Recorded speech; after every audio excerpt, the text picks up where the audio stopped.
अस्सलाम, this is Asad. Differential equation lecture number 18 में आज हम linear first order differential equations पे एक अदर क्वेश्चंस प्रॉब्लम सॉल्व करेंगे। वो प्रॉब्लम हमारे पास इस तरह है, cos x dy by d x plus sine x dot y is equal to 1। तो अगर आप लोग इसको इस स्टैंडर्ड फॉर्म के साथ कंपेयर करोगे तो आप लोग देख सकते हैं वहाँ पे है सिर्फ d y by d x और यहाँ पे है d y by d x के साथ काज एक्स भी आ चुका है। तो मैं ये जो इक्वेशन है इसको मैं काज एक्स पे डिवाइड करूँगा, क्योंकि मुझे फिर इसको इस स्टैंडर्ड फॉर्म के साथ कंपेयर करना पड़ेगा। Cos x d y by d x divide by cos x sine x by cos x into y into 1 और काज एक्स आ जाएगा। ठीक है, तो ये कैंसिल हो जाएगा, ये बन जाएगा d y by d x. आप लोग इस sine x divide by cos x की जगह टेंजेंट एक्स भी लिख सकते हैं, टेंजेंट एक्स डॉट वाई। और यहाँ 1 और काज एक्स की जगह आप लोग सीकन एक्स लिख सकते हैं, क्योंकि सीकन एक्स और काज एक्स एक दूसरे का रिसिप्रोकल है। अब अगर आप इसको कंपेयर करोगे, compare d y by d x plus phi of x into y is equal to q of x.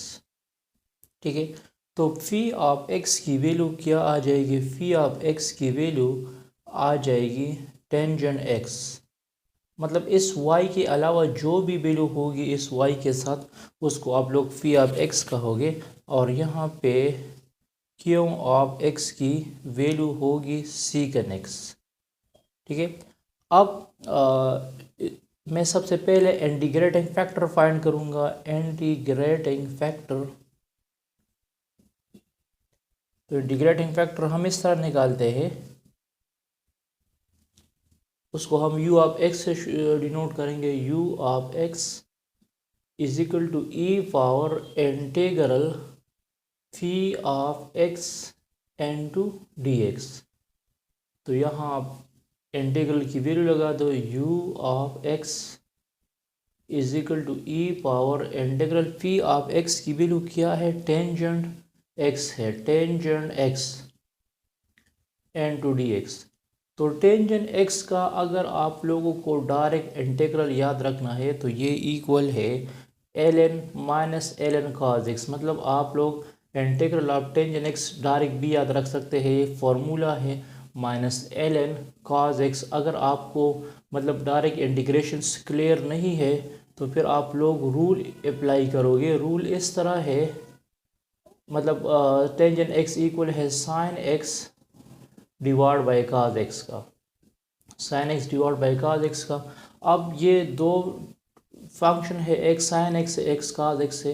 अच्छा, काज एक्स का डेरिवेटिव क्या है? काज एक्स का डेरिवेटिव हमारे पास माइनस साइन एक्स है, वो इधर मौजूद है। अगर लोअर फंक्शन का डेरिवेटिव अगर मौजूद होगा तो फिर हम इसका एल एल लेंगे, लेकिन काज एक्स का माइनस साइन एक्स है तो यहाँ माइनस में, यहाँ एक माइनस में इधर लगा दूंगा और एक इधर लगा दूंगा, क्योंकि माइनस माइनस दोबारा प्लस हो जाते हैं। और ये माइनस मैंने क्यों लगा दिया? क्योंकि काज एक्स का जो डेरिवेटिव है वो माइनस साइन एक्स है, तो मुझे माइनस साइन एक्स चाहिए, तो मैंने एक माइनस यहाँ लगा दिया, फिर यहाँ लगा दिया। अगर इस टर्म्स का डेरिवेटिव अब अपर मौजूद है तो हम इसका एल एन लेंगे। मतलब मैं इस तरह लिख दूँगा, इसका इंटीग्रेशन में लूँगा minus l n cos x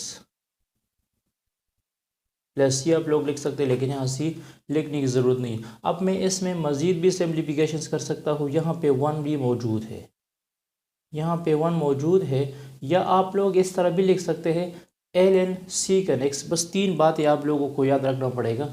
एक बात ये है कि इंटीग्रल ऑफ टेंजेंट एक्स जो है आप लोग डायरेक्ट भी लिख सकते हैं minus l n cos x, और ये असल में इक्वल है minus l plus l n secant x. मतलब आप लोगों की मर्ज़ी है, आप लोग l n minus l n cos x लिखना चाहते हैं या L n secant x लिखना चाहते हैं तो लिख सकते हैं। तो अगर आप लोग इसकी जगह ई power L n secant x भी लिख दो तो वो भी ठीक है। ठीक है, मतलब आप लोग ln secant x भी लिख सकते हैं। ये 3 बातें याद रखने हैं। Integral of tangent x minus ln cos x की इक्वल होगा, या आप लोग सिंपल ln secant x भी लिख सकते हैं। तो ये ln और ये e कैंसिल हुआ, तो u ऑफ x की वैल्यू क्या आ चुकी है, u ऑफ x की वैल्यू आ चुकी है secant x आ चुकी है। ठीक है, ये u ऑफ x की वैल्यू हुई।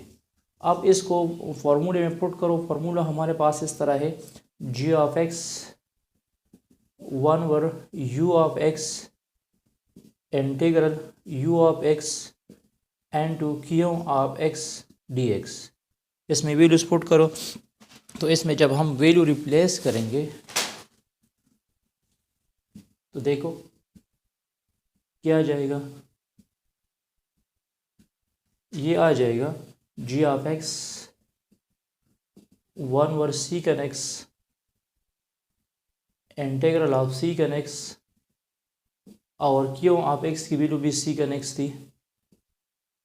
अब इन दोनों को मल्टीप्लाइड करो, 1 over secant x integral of secant square x into D x.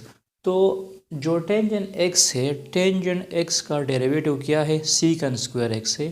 तो अब secant स्क्वायर x का इंटीग्रेशन वापस टेंजेंट x आएगा, क्योंकि ये एक दूसरे को रेसिप्रोकल है। तो ये हो जाएगा 1 और secant x, और यहाँ पे secant स्क्वायर x की जगह आप लोग टेंजेंट x लगा दोगे, q लगा दोगे, क्योंकि टेंजेंट x का डेरिवेटिव secant स्क्वायर x है, और secant स्क्वायर x का इंटीग्रेशन वापस टेंजेंट x आ जाता है। तो हमारे पास ये आंसर आ चुका है। मज़ीद भी आप इसमें सिम्प्लीफिकेशंस कर सकते हैं। secant x जब ऊपर चला जाएगा तो इससे cos x आ जाएगा, मतलब cos x, फिर आ जाएगा टेंजेंट x प्लस c, और फिर आप इसके साथ cos मल्टीप्लाइड भी कर सकते हैं। तो thanks for watching this video. इसके बाद एक अदर प्रॉब्लम्स हम इस पे सॉल्व करेंगे, और फिर हम reducible to first order linear ODEs पढ़ेंगे कि अगर ये मतलब लीनियर फर्स्ट ऑर्डर ओडीज नहीं है तो हम इसको कैसे रिड्यूस करेंगे फर्स्ट ऑर्डर में। Stay touch with us.